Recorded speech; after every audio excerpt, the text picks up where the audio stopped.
नमस्कार दोस्तों, राम राम। आप सभी का स्वागत है इस वीडियो में। इस वीडियो में हम बात करने वाले हैं भारत की पहली डिजिटल जनगणना के बारे में। हाल ही में भारत ने इसके बारे में क्या महत्वपूर्ण घोषणा की है उसके बारे में जानेंगे। डिजिटल जनगणना किस प्रकार से की जाएगी उसके बारे में जानेंगे। इससे जुड़ी महत्वपूर्ण तिथियां कौन सी होने वाली हैं उसके बारे में जानेंगे। और अंत में जानेंगे भारत के जो जनगणना है उससे जुड़े महत्वपूर्ण ऐतिहासिक बिंदु। वीडियो की पीडीएफ फ्री उपलब्ध कराई जाएगी। स्क्रीन पर नंबर दिखेगा, उस पर मैसेज करके पीडीएफ प्राप्त कर सकते हैं। आइए वीडियो में हम बात करते हैं भारत की पहली डिजिटल जनगणना के बारे में, जो 2026 में शुरू की जाएगी और जिसका डाटा 2027 में जारी किया जाएगा। भारत सरकार के महापंजीयक और जनगणना आयुक्त कार्यालय ने 7 जनवरी 2026 को भारत के राजपत्र यानी गवर्नमेंट गजट ऑफ इंडिया में जनगणना 2027 के प्रथम चरण की अधिसूचना जारी की गई है।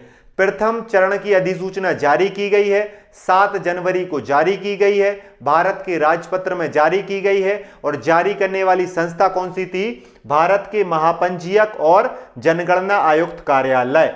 भारत में इस अधिसूचना के अनुसार, पहले चरण की अधिसूचना के अनुसार, भारत में अप्रैल 2026 से 2026-27 की जनगणना शुरू होने जा रही है, जो ऐतिहासिक रहेगी। मतलब कि इसमें बताया गया है कि भारत की जो जनगणना है 2026-27 के लिए, उसकी शुरुआत अप्रैल 2026 से करी जाएगी। यह ऐतिहासिक क्यों होने वाली है? क्योंकि भारत की पहली पूर्ण डिजिटल जनगणना होगी।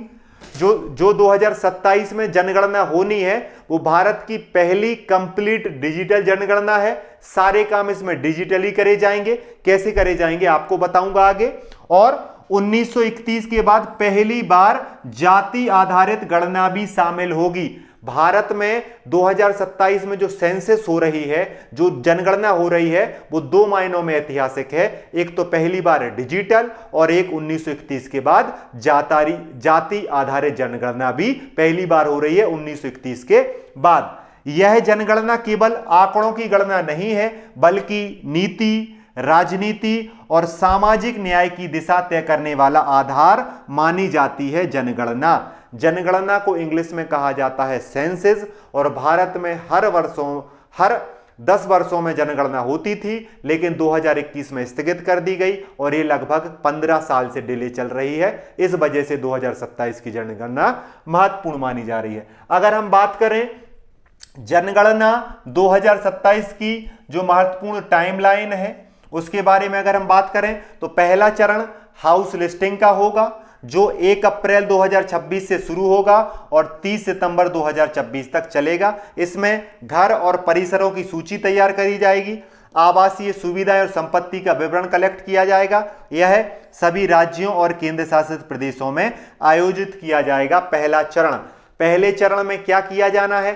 फर्स्ट स्टेज में हाउसेस की लिस्टिंग बनाई जानी है, घरों की सूची बनाई जानी है और इसमें डिजिटल चीजों का सहारा लिया जाने वाला है।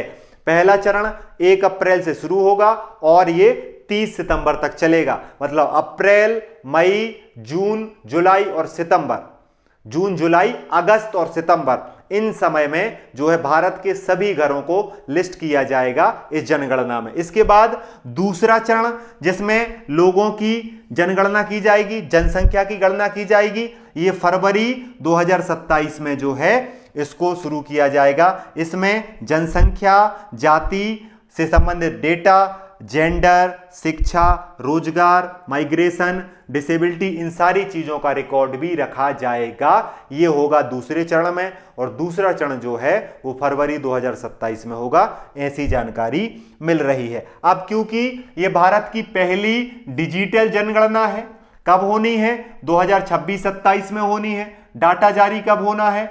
2027 में जारी होना है।